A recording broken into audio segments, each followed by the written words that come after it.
I would say there is already spill out, I no go gree between both parties. Both parties are claiming rights.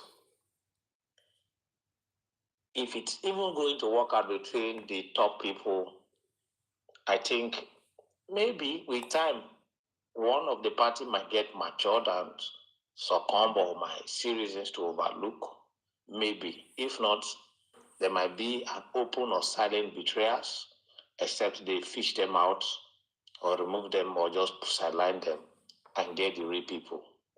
Now, the question I want to ask, if I had the opportunity of asking my northern brothers, which I asked somebody on his post, he couldn't answer me, and one of my northern friend asking that similar question.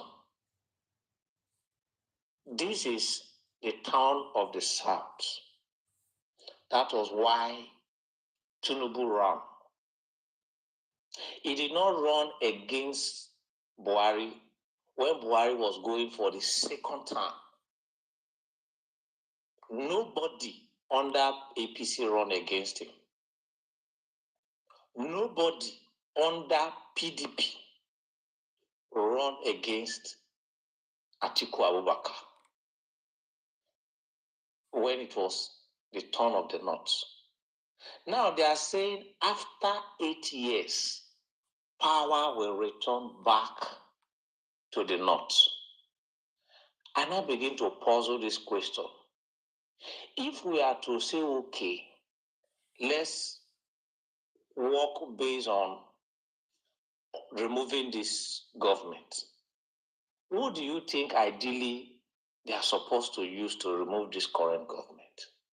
My view is that it's somebody from the South.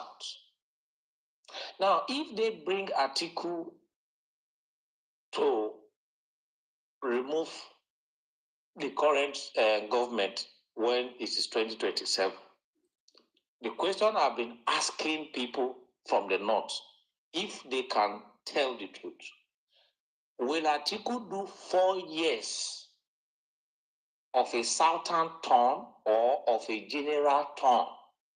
Then after that 4 years, Atiku will not step down for a southerner to take over from him.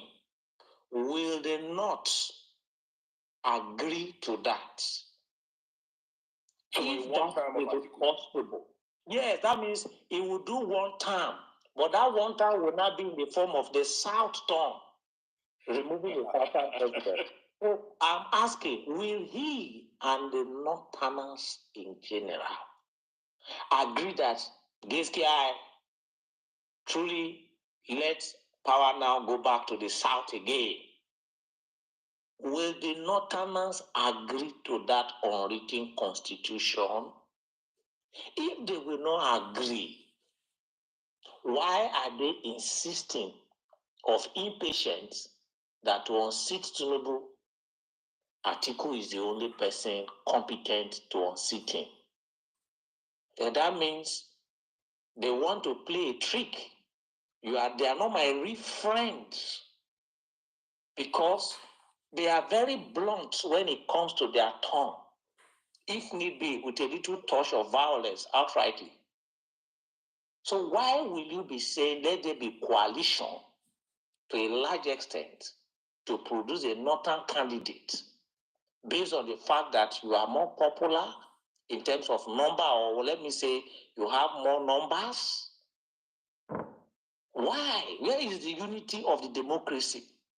Where is the love? That is what I am asking a northern man that is listening to me.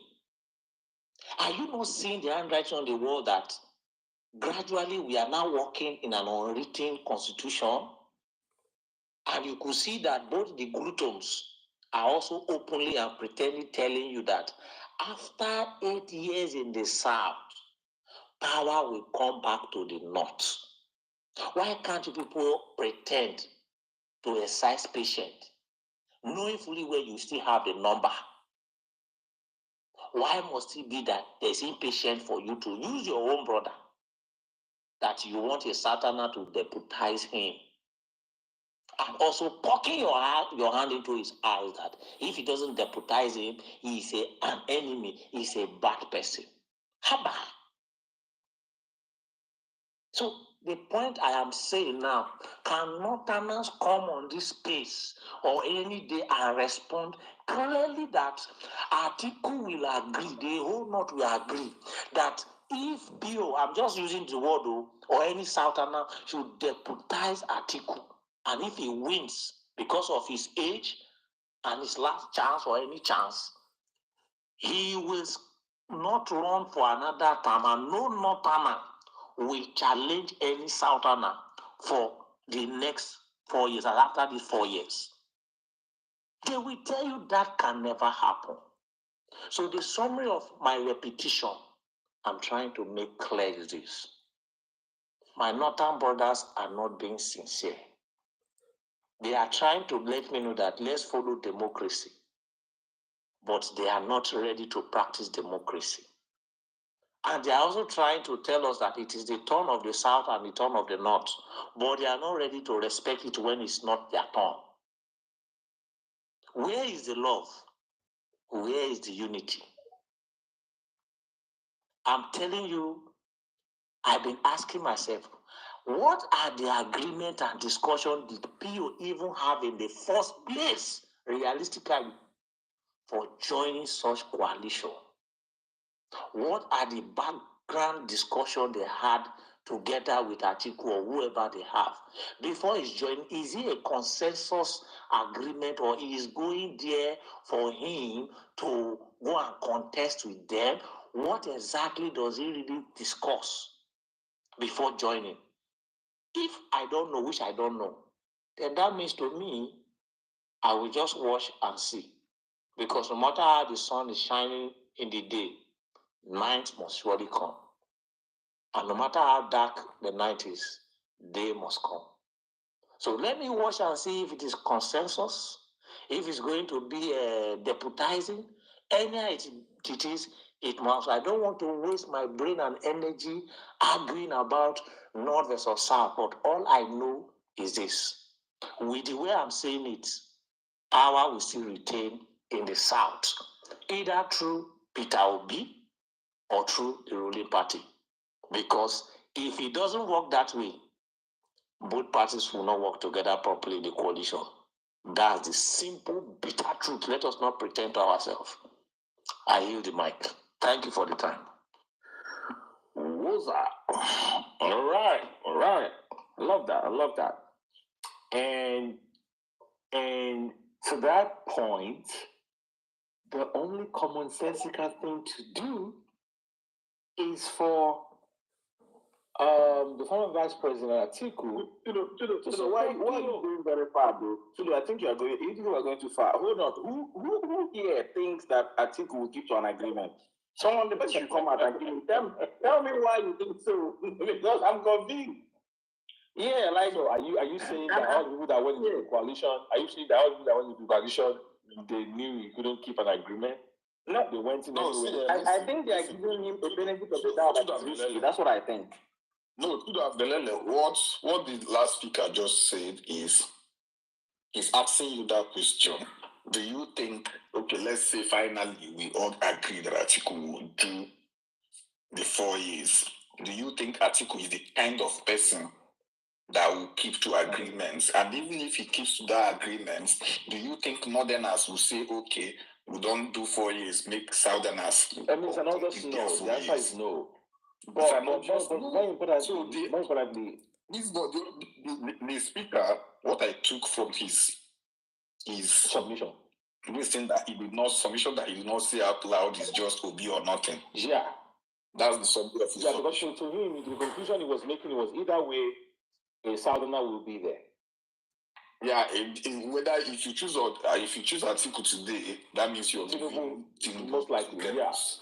Yeah, here's the funny thing, right? People say Obi or nothing, like it is some esoteric choice. It is not an esoteric choice. It's actually the only choice. You know that time when you're taking jam, right, and you're doing elimination because you know to submit a question. That's actually what's happening here. Like Nah. Yeah, you can walk your way from the back. Exactly. No matter how you use a rigmarole. I mean, look at what happened on the Jumbotron.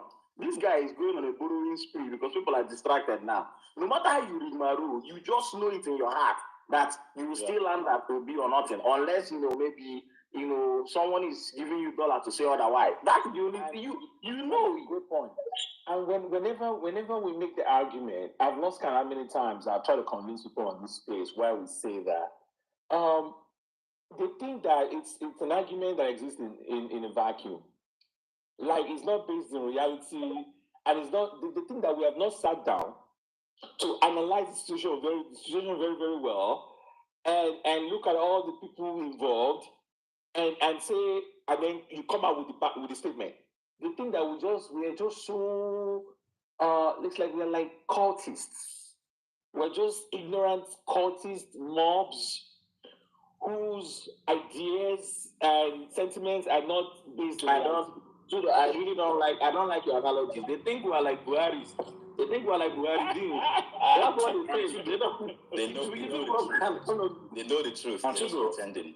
You know the funny thing? The idiots started it first. They were the one that started making posters of Tobias vibes to Atiku before we started Obi or Nothing.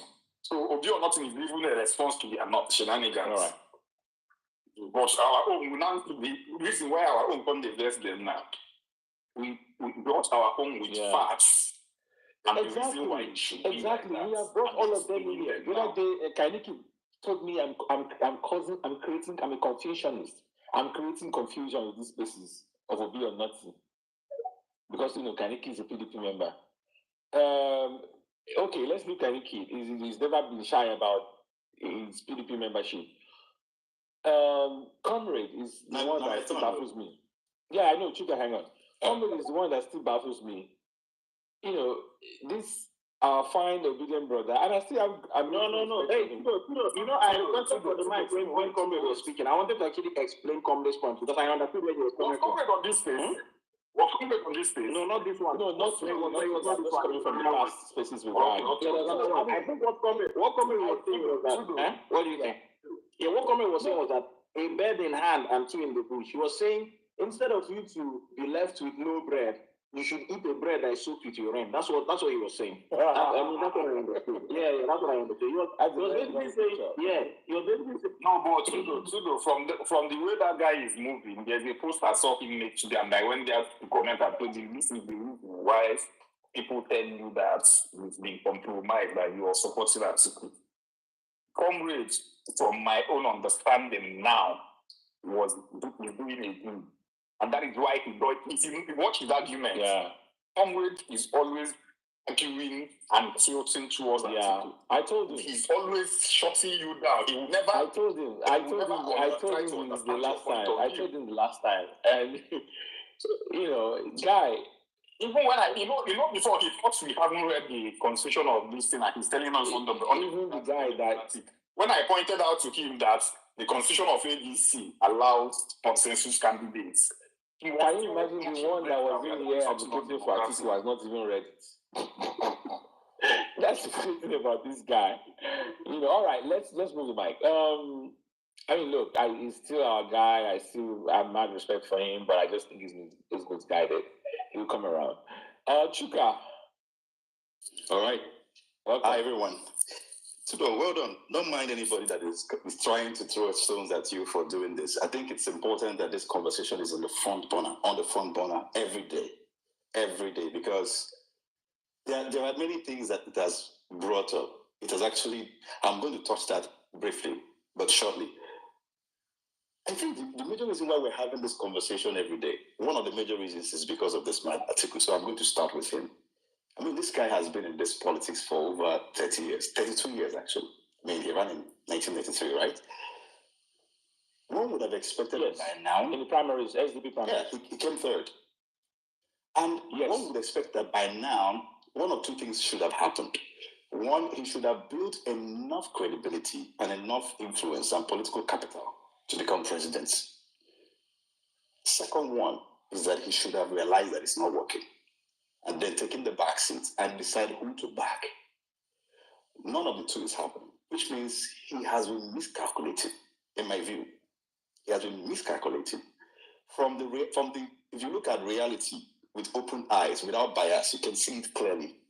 The only reason, I didn't say some of the reasons, the only reason why Atiku stood a chance of actually winning in 2019 was because it was the North, one, and he was backed by somebody who was backed by a lot of people. I mean, Obi was his VP, and Obi was backed by a lot of young people who believed in Obi because they could see, or they had the perception that maybe through this ticket, maybe after 8 years, Obi would gain more momentum, more leverage, and then become president. That was the idea. People knew that Atiku probably wouldn't do much, but because he had PDP at that time, it was easier for him to pull his weight. But the truth is that Atiku has never been loyal to anybody at all. That's why when I'm hearing that talk about a kind of agreement, I said to myself, first of all, you can't have an agreement with a man who has never been loyal to anybody. Two, even the person that is supposed to have the agreement with is not somebody you can have an agreement with because he's not loyal to anybody either. So at this point, he doesn't have anything. Let me go to ADC. The only reason why the ADC coalition has gained momentum, the only reason why the ADC coalition is getting so much attention right now, is on the news every day, is because Obi is in the conversation. And it's because there's a force behind him. And the difference between him and his movement and the other people, because I've heard it here many times, they say there are other people who had their own cult following, if you may call it that, or a movement. Buhari had this movement. Kwankwaso seems to have a movement. But the difference between those wants and the obedience is that whatever Buhari tells his people to do, they do it. Whatever Kwankwaso tells his people to do, they do it. But we and Obi have an agreement. That's the difference. We have a principle we're following. If you deviate from that principle, the people will just move on. Because, oh God, this is not what we discussed. That's why we've heard it so many times on conversations on Twitter Spaces, on TV, in people's private conversations, that if Obi decides for any reason to agree to run with Atiku as a VP, that's the end. Because it's the natural thing. And that's what makes this movement so fluid and so difficult to penetrate or infiltrate or control. Because there's nothing you can do about it. And this is what ADC, I believe this is what ADC is banking on.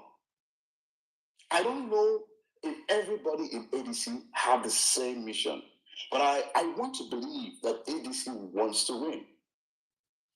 And if ADC wants to win, I'm sure that it's clear to them, based on simple calculations, that the only person who can win, who has any chance of winning, is Obi for two reasons. Again, the force behind him and the goodwill he has been able to amass over the last 4 years or 3 years, and his ability to excite and inspire Nigerians. The second one is the fact that he's from the South. That is a very important factor, very, very important factor, because I like the way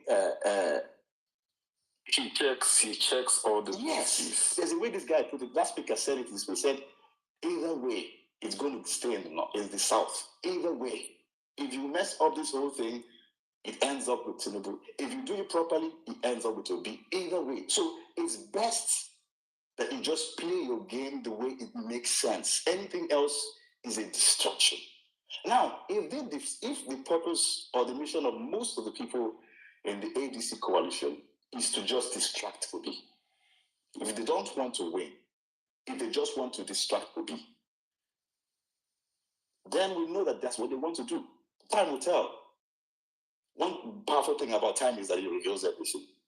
I'm not saying we have a lot of time, but I'm saying that it's good that this is happening now, than next year. It's happening now. It started early enough for us to watch the game and see where it's going. But at the same time, if it's meant to distract or disrupt Obi's plans, then Atiku is the biggest loser at the end of the day, because Atiku has lost PDP. And Obi still has his movement waiting for him. Wherever you go, we follow you. Wherever he goes, we go. So Obi still stands a chance to win, even if ADC collapses. ADC coalition collapses. So no matter how you look at it, Atiku doesn't have a chance of winning. He doesn't have any leverage at all. The only leverage he has is that there are some people who have been following him over the last 25 or 30 years who have been living on that dollar, on that money he shares every time there's an election. And those people have been nudging and urging him every time there's an election, using people around him, his stalwart, to convince him that he still has a chance. And they will keep doing that. And that's why they make all the noise they make. Their loyalty is not to him. Their loyalty is to his pockets. That's the only reason why. I don't think that man can see himself winning. I think people have been convincing him beyond every reasonable doubt that he can win. But if he finally sees light, or sees the light, and realizes that there is one more game I can play, and that game might be larger than even the other games I could have played, which is to just take a back seat. All will be about, guy, make we talk. How do we do this? I want to back you, but what is in it for me? If they can come to an agreement of something that works for Nigeria and works for Atiku, and Obi comes as the candidate, getting Atiku's support 100%, there is a 90% chance that he will win. I mean, not just win the election, but become president. And if that happens, there is a very high chance that Obi will do so well. And everybody will remember that this was the man that made the sacrifice that made this happen. The respect that Jonathan has now all over Africa is a little thing. The respect that Obasanjo has all over Africa is a little thing compared to what comes to him if this happens. Because they will see him as the power broker who changed the whole game, literally moved power from the old order to a new order that's called a new Nigeria.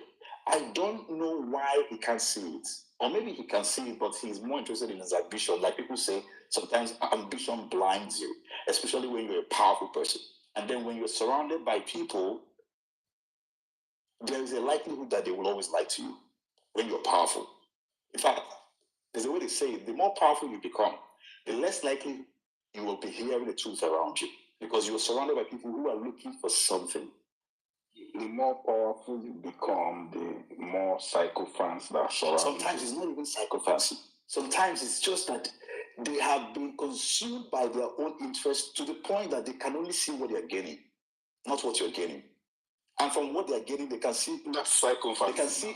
No, sometimes they can convince themselves that this is actually going to work.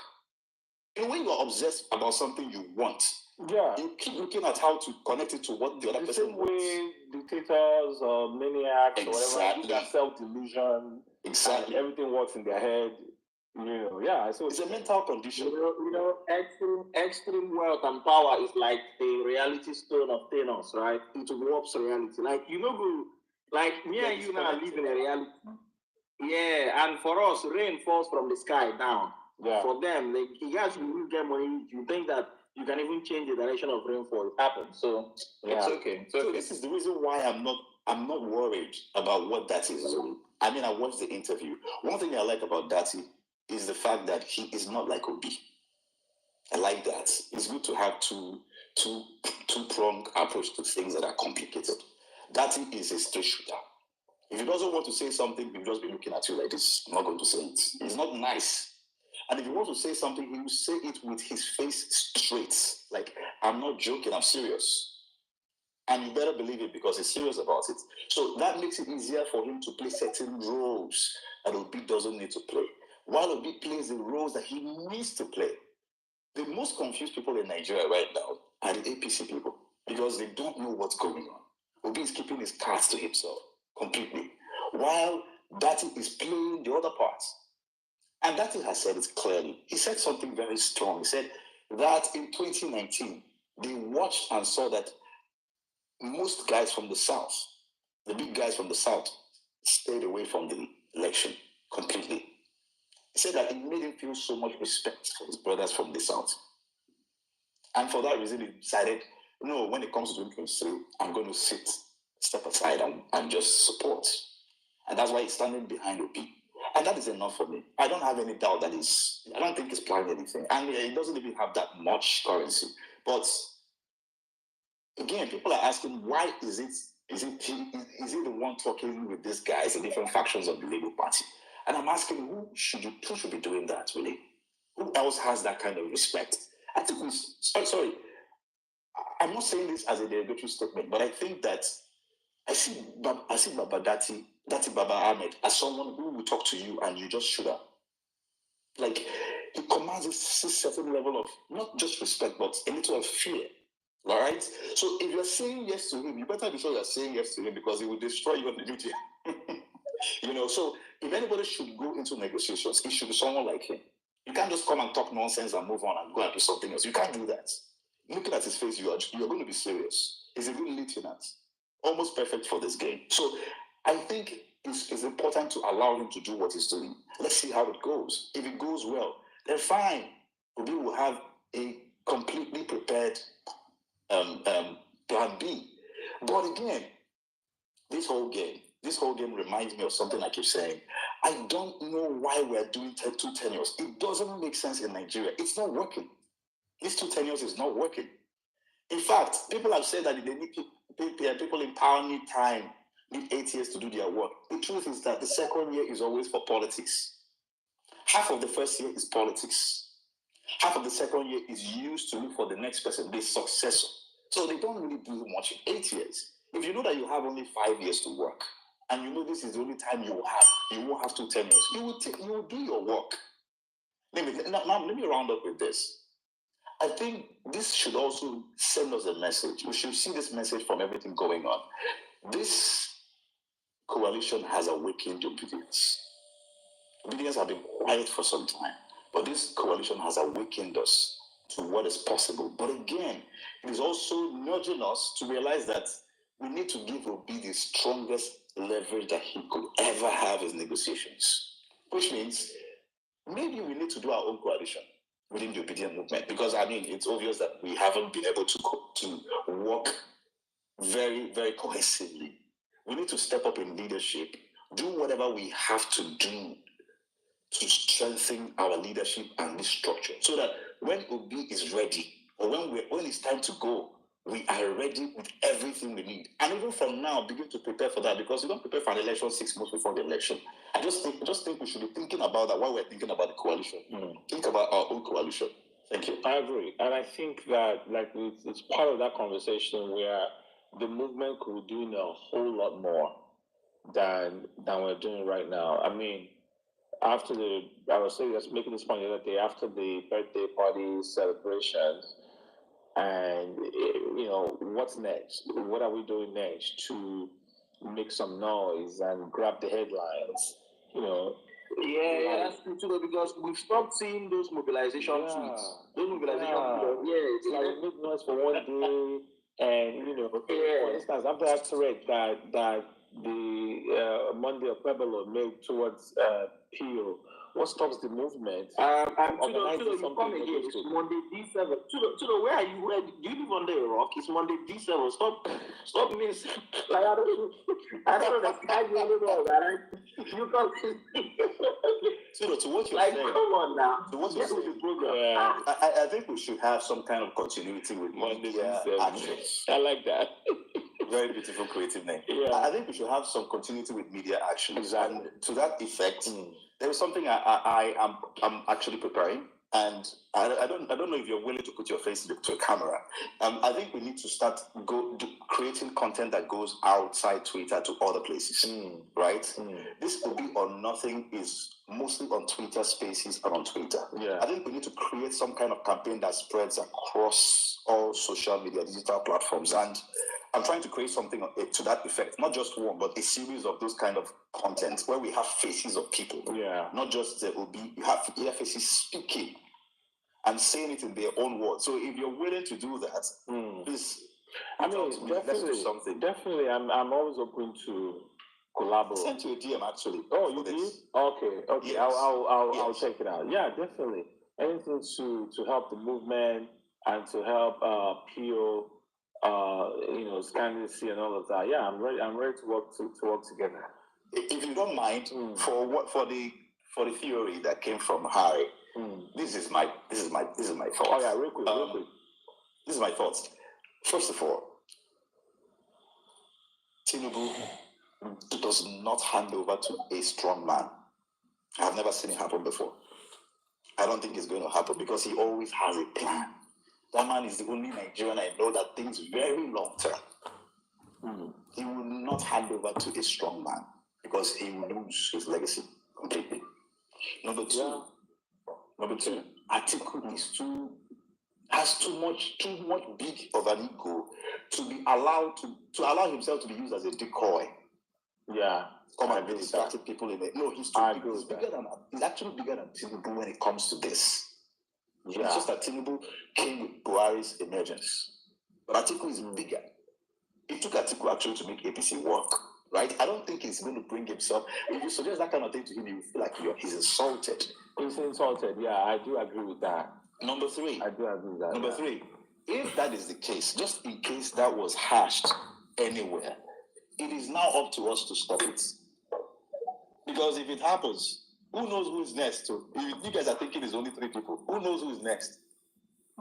These old men will just keep passing the plate of rice, jollof rice between themselves, and we are all getting old, growing grey hair. I bet it cannot happen though. So we have to figure out how to stop it, even if that's the case. Well said. Yeah, Atiku is the grandfather of Nigerian politics. We all know his history. He's been around forever. I think we've been insulted. We've been insulted by that.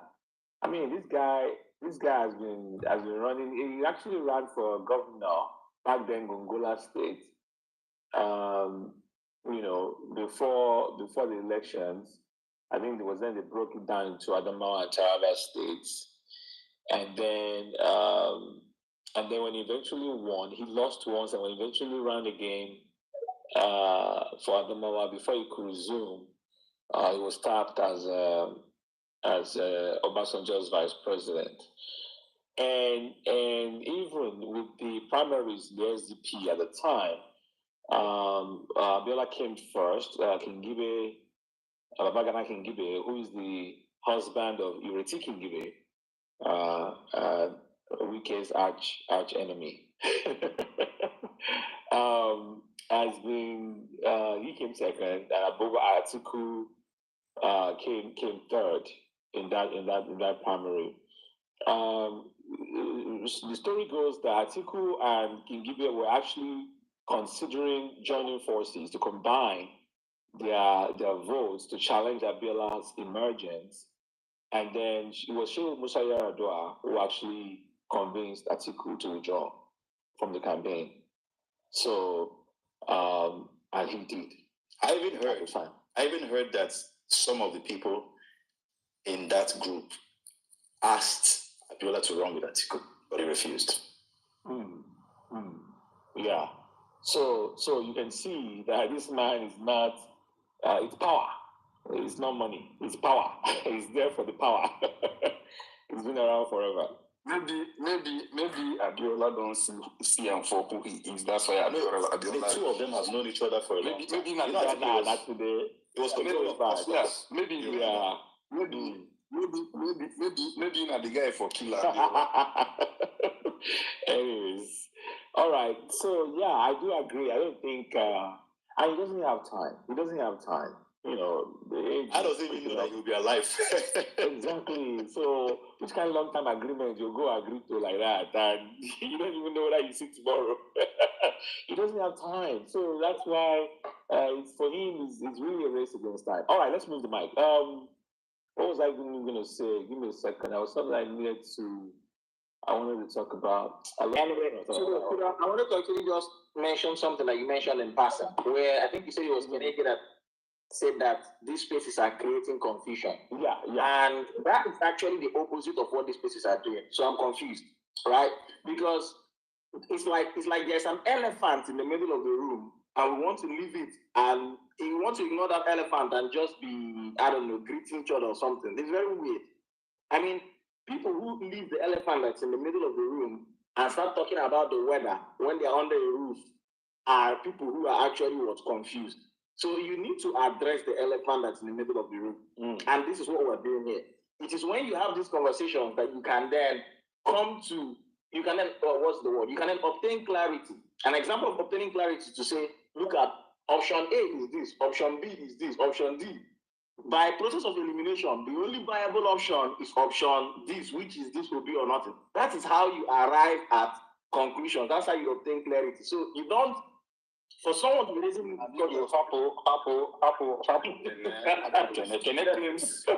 claims to be a loyal APC man. What is he doing? A loyal PDP man. What is he doing in ABC conversation? They should have asked him confusion in whose camp. I wasn't there. I wasn't there the day he was talking about that. The confusion Is it in talking whose camp? about. The only Is it in our camp or his camp? The only the coalition and all of that. The coalition. It was like easy of creating confusion, by. The only confusion we are creating today is in their camp. We are making obedience that we need to keep pushing. That is the only confusion we are creating, and they are uncomfortable with it. And Kene is a typical Nigerian politician. Kene is not a PDP man. Kene's loyalty lies with his interest, and today his interest is aligning with all we know Nepo babies. All right, before we move the mic, Atiku said, Dati said something during that interview that I thought that had gone viral as well. He said when you have 100 people protesting, say police don't even have to show up. Oh my God, that killed it. That was powerful. That was great. You know what he means to go left? Wait now. He said it was not going an increment of multiple of 10. So when you have 1,000 people, he said they begin to arrest some people, right? He said when you have 10,000 people, then you can start, hearing gunshots, what cannon, more arrests, and all that. He said when you have 100,000 people, then the government will start looking for the leaders to negotiate with them and do wire transfer and all of that, Brian Willow. He said, but when you have 1 million people, it's a helicopter we have to fly to Aso Rock. Fly out of That was so precise. He now used the Idi Malu celebration, right? He was now saying that year, how many people? That year, I've forgotten the number. Over 1 million people. Over 1 million. Thereabout. He said they were all marching in Abuja, something like that, just like a procession. So imagine if they turn left. He said we are at Eagle Square. He said, you know what it means to turn left, right? Yeah. And I imagine that. He was just speaking to how we're too obsessed with things that don't really matter to our lives. And it's funny for a man from the north to be talking like that, because he was actually in that comment, he was actually coming for religion and religious fervor. And he was saying that we're so obsessed with our religion, but the thing that really matters, that is affecting your life, how much you buy bread, how much you buy gari, how much you buy fuel, you pay for rent, the value of the naira, you will not match for that. You don't care about that. But when it comes to religious processions, I wish he spoke that in a northern language, because I think he was speaking to the north mostly. Yeah, it really was, actually. It really was. I agree. It really was. All right. Let's continue. Sarah, my friend. Welcome. Are you sure we should not invite him to our Sunday church? That's it. That's not a space now. That's the. I like the guy. By the way, hold on. Let me talk to Sarah. Sarah, if you can hear me, mad respect, man. Mad respect to you and the gang. I watched your live, Omo. I had chills. Sarah, I don't know, say they shout, they scream like that though. Shay, Jesus, guys. Sarah can scream. I was hearing Sarah, okay with it. But no, what you guys pulled off, that was powerful. That was powerful, Sarah. Mad respect to you guys. And it's a shame. It's a shame that, the other women, that are supposed to show up for her, we have 4 of them total. 3 of them the rest are supposed to be there, they were not there. She's a PDP member. Where are the PDP legislators? They were not there, right? Like, Like all of the things all of the people that are supposed to be there to support this woman, they were not there, and it was just obedient. I mean, the PDP online noise they were makers not as there. well. No They were not there. deal. It was this. I mean, like man, I sent chills down my spine. I'm serious. I sat So which one if they were not there? Was she sharing dollar? Which one if they were not there? What kind of question you put ask on this paper? Anyway, character that's you were. It just goes to show that we don't want the same thing in that country. We don't want the same thing. And I love when you guys were taunting. Hold on, let me stay on the protest for a second. The march that they had. And I love when you guys, Sarah, when you were taunting those police officers. You were 30 years, 30 years. My father. He said yesterday. He said, you guys were protesting for your patience, and you were here today. You're carrying God, man. And you see the faces of those police officers. They was like, they had a throw face. Many of them had a throwaway face, like, we kukuma the year now. But what do we go do? How for do now? Anyways, well, kudos to you guys, man. That was powerful. That was powerful. All right. Let's continue the convo here. So if you want to come up, if you want to come and give us something to spice up the convo, we don't mind. From the perspective of somebody on the inside, I'm trying to reorganize the speaker section here. So if you have a minute or two, step up, and come and help us. All right. I think Idiakosa, are you still there? Yes, I'm here. Can you hear me? You can't be like saying you go far away. Hold on, I will come. Wait till you come. Let me take off my earpiece. Why they come? Idiakosa, why you won't come? No. I don't say you wear rubber, sir. Take your mind off the gutter, please. Really? It's not my word, it's yours. I am an innocent Christian boy, Jesus is Lord.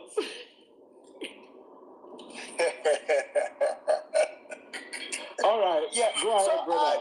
Before I begin, I want to thank you so much for everything you are doing. So God bless you. I love the spaces you have been holding, and it is good that we are talking about this issue, right? So anybody that wants to gaslight you and say, oh, don't talk now, let's wait, it is not the right time to talk, you are being distracted. No. This is the perfect time to talk about this issue. So I'm very, very glad. Thank you very much. And also thankful to all the speakers and the listeners, they are the reason why this space is here. Did you see Amechi's speech? Hold on, because Sarah said one of the policemen came to ask her for transport. Can you imagine? These people? What's the right disposition? Am I supposed to laugh at that? I'm confused. Sarah, what did you do? Should I laugh or cry? I did for Sarah. I did for Sarah to give her I'm money. laughing and crying. Sarah go give her money. But see what you supposed to give like 10K. The people that were there with the senator yesterday, they were not PDP boys. They were Labour Party obedient supporters. They were there to support her. They walked. They stopped the vehicle. They walked all the way to the gate. All these Vuvuzela guys are on the internet. PDP boys are just waiting for obedience to give their structure to Atiku. It was such a beautiful sight yesterday. It was such a beautiful sight, and it was a good initiative for Sarah to actually go live immediately. I sent the link to a couple of people. It was beautiful to see something like that happening. I watched it, and I felt so sorry for Nigeria. I felt so sorry. The way Aisha, Sarah, and what's the name of the other guy? Peter. And they were lecturing this policeman. They were telling them what they meant to actually know as policemen, as security officers. It was such a shame. It was a shame. And that's the country we live in right now. Sarah, welcome. Oh, hi guys. Busy. Sorry. I'm trying to make pounded yam to eat this lamb. Here. Go ahead. Make your pounded yam. After Idakosa, you can come back. I beg leave for me as well, Sarah. Make your pounded yam. Well done. Idakosa, carry on with your... I can't mute myself. I'll mute you. Don't worry. Open door for me, I beg. Yeah. Yeah, I think it's happening to me as well. I can't unmute myself. Yeah. So I can hear you, Karibu. okay, no, mine is working now. I can't mute myself. I'm trying to mute. I mute myself. Right. So there's a new You're using my update. phone. There is a new update. If you guys have not updated, that's one thing I always do every week. Check for updates. It affects the way this app works. So check for updates. The update now. Bro, Tudo, I tire. I swear. I think it's just the way of correcting. I don't tell you my conspiracy theory. They migrate data. If they migrate data, they need updates to collect fresh. Yeah, I mean, I can't dispute that fact. All right, guys. Okay, let me update and come back. Please do that. Come and give us updates. Idakosa, go ahead. Jimmy, can you hear me? Am I audible? Well, I can hear you. I'm sure people can hear you. We can hear you. Yeah. Okay, Jimmy, I greet you, Rev. I greet you guys. So, did you see or did you watch Amechi rally today? And there's a particular speech that the Atiku boys are lighting, and I just want to throw this out there. I am just I'm curious. Amechi said that the leaders of the coalition have agreed that whoever emerges from the primaries, they will support. And I went to different spaces, and the PDP boys are saying that Obi have actually agreed to these demands, and they do not understand why there's all this, chaos or confusion coming from the obedient camp. And they even said that the people who are close to Obi know this information, that Obi have agreed to this demand, and how come they are not letting his supporters know about this demand? So I don't know. So I just wanted to put it out there. What do you guys think? So, Idiakosa, regarding that, I've been hearing that nonsense to fly away.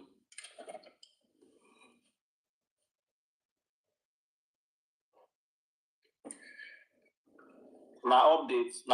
Yeah, I can't unmute. Anyway, what I wanted to say, I think it's one of the updates. What I wanted to say was that the obedient movement is not like it's not a call, it's not a shrine. If P2B has something to say, you pick up his phone and say it. It's not like P2B does not live in Dubai, right? He's not difficult to reach. He's not I don't know how best to explain it. Like you get your explanation if you need it. If you demand it and drag it, you will come out and talk about it. So these people that are making noise on space, they think that P2B lives in Dubai or P2B operates like Atiku. That's why they are confused. It's not like that. Velele, I think it's another way of them, playing smart. They are trying to change the direction of the conversation, which is DOA, by the way. So we don't care whatever agreement they have.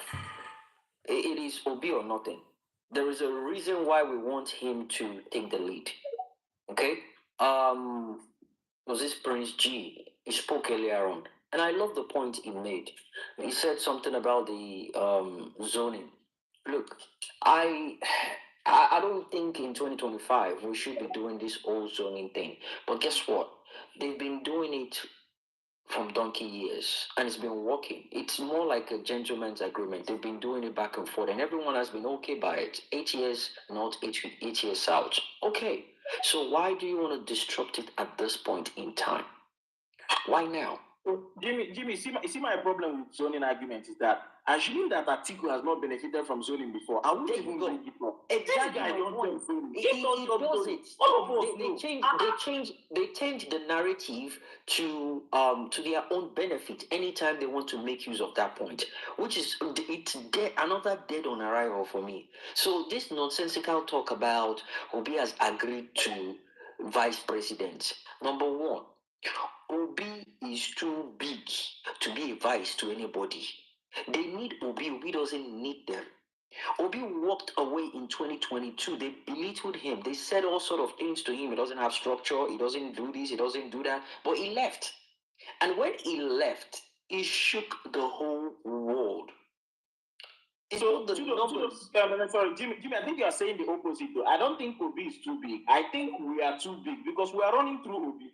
Right? Yeah, so it's actually these are two different things. These are two different things. Karigo mentioned it earlier on. We need to separate it. Obi is one thing. Obedient are another thing entirely. We've been mixing it up for a very long time, and it's causing. Wait, Jimmy, let me come in. Can you hear me?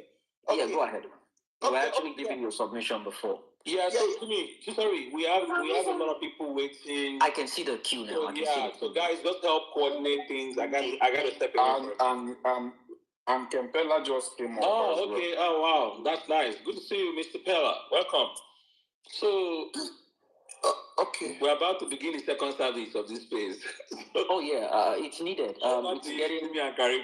It's getting interesting now, and it's only meant for matured people to speak and intellectual conversation. But sorry, go ahead. These hands here. Sorry, real quick. They've been waiting for a long while. I know. I can tell. General's been here. Lola just came. Kachi MD just came. Yeah, Amako. I cited Amako long time ago. Lola just came. Let's just be mindful of the hands as we. Yeah. So I think there's something wrong with. What's up, bro? Welcome. Yeah, there's something wrong with Kempela's connection. He can request for it. Yeah, he dropped back again. I've sent him invites to see if he can accept. Right. So after Idiakosa will take a new queue. If Kempela is up, he hardly speaks. But for him to request for the mic, he definitely has something to say. He was the gubernatorial candidate for Delta State in the last election, and we might be eager to want to hear what he has to say. He might have one or two insights for us to, shape the narrative of this space to some extent, but we'll wait and see. Not a big deal. Idiakosa, carry on with your comment. Yeah, Jimmy. Yeah. I want to zone in on what Amechi said. Can you make a comment on Amechi? Saying that the leaders of the coalition have agreed to support whoever emerges from the primaries. No, that is coming. Amechi is one of the leaders, right? So, comment on that specifically. I'm just. So, the agreement doesn't specify if it's going to be through election or concession. They just say they've agreed. That's fine. Not a problem. Whatever it is they agree, that's their own business. It has to be PO or nothing for me. I don't know about any other person. We need to keep hammering that. And like I said in the afternoon on Valerie's space, if PO messes up and he's not on the ballot, if he makes mistake and not on the ballot, I will be the first to drag him on this space. We have to tell, even PO knows it, that we mean PO or nothing. That is, we are not talking only we are not talking to the coalition alone. We are talking to him as well to know that this is what we want. If he focused up, he knows now. There was a day he tried to tell us to calm down. He knows what came to him that day. So he knows how we behave. We are not called a mob for anything. We are a mob that cuts our head off if the head misbehaves. All right, Yakuza, do you want to wrap up with that? No, I'm done. I'm done. I'm done. All right, thank you. Thanks. I'll come back later. Thank you, brother. All right, thank you. Yeah, that's it, Karigo. You said it all. It has to be that way because a lot of people join politics not because they feel like joining it. They did so because of Peter Gregory Obi. They've lost hope in Nigeria. The man carries it carries what Nigeria thinks. Many Nigerians think is required to fixing the country. It has the potential, it has the antecedent to show for a track record, right? But nobody is talking about that. They just want to use politics to just, swash everything away. It's not going to work. We are going to be focused, and it's Obi or nothing. There is no turning back. I don't care what anybody says. Right now, I'm not even bothered about their confusion, whatever plans they have. I don't care. It is Peter Gregory Obi or nothing, and that's it. All right, let's move on with the hands real quick. I know Amako has been here. General has been here. Kachi MD has been here. I know of those three. Let's wrap up with those three first, then we'll take a new cue from there. Amako, you've been patient for a while now. Go ahead. Yeah, Jimmy, Campbell dropped He dropped. Sorry, Amako. 1 second. Yeah, I think he's having a network problem. So when it comes up next, guys, please bear with us. We're gonna have to listen to what he's got to say because I think he's having network issues.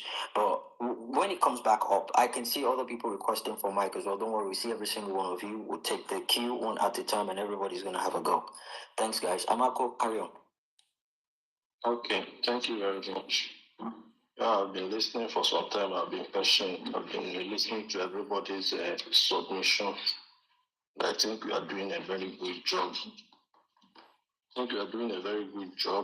And don't take what we are doing here for granted because the pressure is getting to them. And that's why they are re-strategizing. They are doing everything possible to make that flag. So on our own side, I think as much as we are pushing our people for or nothing campaign, I think we should add that Atiku should give us a VP and come up with an agreement on as to solidify the 4 years term that Obi is pushing. I think that's what we should be telling him to do, not just telling him to take the back seat, because I see Atiku as a very proud person. He was in the force at the time in his life, so somehow he will be looking at us like children. What are these children talking about? So as much as we try to push our way to make Obi the ticket holder or whatever they call it, we should also be making it clear to him that what we actually need from him as a state man at this point is give us your candidate as VP, and we have an agreement that Obi is doing 4 years. We don't have any issue because as much as I know, Atiku is not somebody that will get in there and tell you that he's going to do 4 years. He will not subscribe to such agreement. So we push for the agreement and we stick to pushing Obi forward. That's one. Then secondly, the idea of a consensus.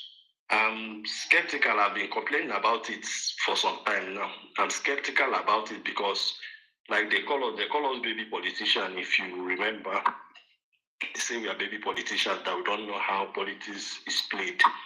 And I accept you are baby politicians because they can do a primary in your front and rig it, and the whole world will say it's free and fair. What they did in 2022 to Wike, as far as everybody is concerned, it looks free and fair to the eyes, but that primary was also rigged. During during Buhari's time, when they did their first coalition, it looked as if it was also a free and fair primaries, but it was rigged in Buhari's favor. But from the outside, you think it's free. But they had a candidate in mind, and the stakeholders made sure they rigged it to the person's advantage. So I'm seeing a situation where if the coalition is bent on giving Atiku that ticket, from the coalition, it's very easy to do a consensus and Obi will still lose out. because the coalition, the indirect primaries is the one that they bring in delegates from all states to come to Abuja or wherever they take as their voting center to cast the vote, who means takes the day. But when they talk about coalition, they bring in people that are interested in running in the room, and most times, most of them must have bought forms. Because if you don't forget, Obi bought form in PDP the last time. He paid the 100 million for the form, but he pulled out and left the form for them to go to Labour Party. So this time, if they decide to sell form to everybody and they want to rig it, from my own calculation and from what I'm seeing,